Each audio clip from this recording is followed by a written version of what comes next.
Well, as we've been reporting, last Thursday's Band Together Bay Area brought in $17 million for people affected by the North Bay fires. That brings the total amount raised for the Tipping Point Emergency Relief Fund to $23 million.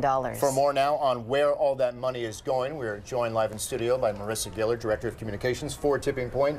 Good morning. Welcome. Thanks for coming in. Thanks for having me. So how do we distribute the money? I mean, are you going in different phases here? We are. So Tipping Point has been around for 12 and a half years, and we've really built our reputation on trust, transparency, and 100% impact. So you mentioned the $17 million raised that night. 100% is going to go out the door to organizations in the North Bay working on the ground. We have, again, built our reputation on finding what we believe are the most effective groups doing this work. So we've done that in the North Bay.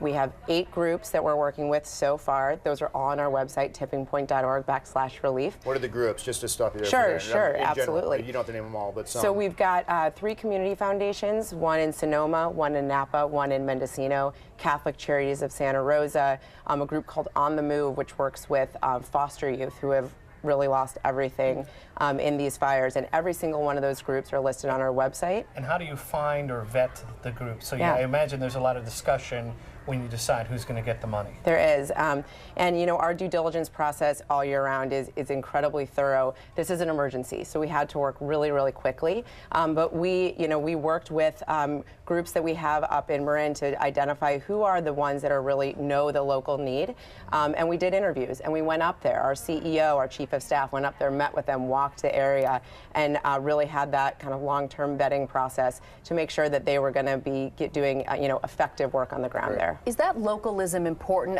It strikes me that you didn't mention the American Red Cross, which a lot of people automatically donate to, whether it's a wildfire or a hurricane or a major earthquake. Tell me why it appears you've chosen these smaller local agencies over the larger national ones we might already know. Yeah, well, we believe that, these groups are in the communities. They know what the needs are. And again, this is all this $17 million, the $23 million total is going to low-income and vulnerable communities. So they know the need. They're working with the people right there, and we trust them that they are going to know what's best for their neighborhoods right there in the North Bay. So would you say the majority of the money is going to go part to the rebuilding process, or is it more the process that's going on right now and the cleanup and the recovery and short-term housing? Sure, absolutely.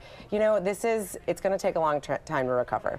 So in the immediate needs, it is the relief. It might be trying to help somebody find a home who lost everything. But, it's an emergency, and in 6 months, 9 months down the road, it might be that people need mental health services or financial services. So we are evaluating that as time goes on. But right now, it's really trying to figure out what do people need at this very moment where low-income communities have the steepest climb, and they've really lost everything. 17 million sounds like a lot, but it'll probably go fast, right? Are you already planning other events to kind of restock? We had the Band Together Bay Area concert with, as I mentioned, Metallica, Dave Matthews, G-Eazy, Dead & Company, all these amazing kind of Bay Area groups. That was a huge event. So, right now we're getting that money out the door. We already have $2 million out the door, and we will, if funds come in, we will allocate those as well. But right now, no future concerts planned from Tipping Point. So that $2 million out the door has gone where? That has gone to those 8 groups that I mentioned. To all those 8 groups. Already out the door. Do you guys give yourself a deadline? Are we going to come back in 3 years and you're like, we have $5 million left? Or do you force yourself to get rid of every penny? We believe, as I mentioned, we've been around 12 and a half years, 100% impact. So everything we raise in 1 year, no matter if it's for fire relief or anything else, goes out the door. The $23 million that we've raised for the fire relief, our intention is to get that out by December 2018 into the hands of those groups on the ground. 13 months, yeah. And so even if, and I'll knock on wood, heaven forbid, there were to be a major earthquake or something, if another huge need arises, do you take from the big pot you already have, or do you start anew? This is specifically for the Fire Relief Fund in the North Bay. So that $23 million will go to those 8 groups, and potentially some more if we identify others to serve those low-income communities hit hardest. What did you guys have a number when you started, a goal? I remember J.J. Watt in Texas. He's like, I'm starting with a $500,000. And then look. And then look what happened. Sure. Did that happen with you guys?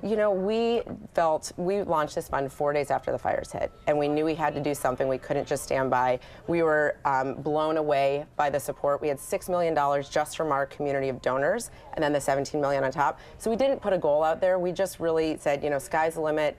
we need to be able to, be there for our neighbors in the north, and that's what we did. Well, band together. That's what the Bay Area did. Yeah. So, all right, Marissa, thanks for coming in. Thank you to everyone there at Thank you Tipping so Points. much. Thank Give you. our best to Mr. Lurie, and I will do that. Keep charging.